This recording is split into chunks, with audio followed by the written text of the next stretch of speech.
یک زن با جرم اذیت 5 نبیره خردسالش در ختلان بازداشت شده است. روز 16 نوامبر در شبکه‌های اجتماعی نوار پخش شد که در آن زن 5 کودک خردسال را با خمچه در خانه درآورده میزند.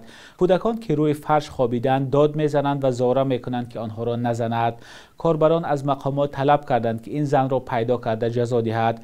ریاست کارهای داخلی در ولایت ختلان روز 17 نوامبر خبر داد که ساکن 54 ساله ناحیه جلال‌الدین بلخی را با گمان مناسبت دغلانه مورد عذاب و شکنجه قرار دادن و لطوکوب بیرحمانه کودکان خردسال بازداشت کرده است.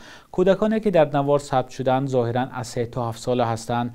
ریاست کارهای داخلی ختلان گفته است که رفتار این زن تحقیق می شود و هنوز معلوم نیست که چرا او نسبت به نبیرگانش چنین رفتار کرده است. نظر خود این زن نیز به رسانه‌ها دسترس نشده است. این اولین حادثه لطوکوب نابالغان از سوی نزدیکانشان نیست که رسانه‌ای می شود.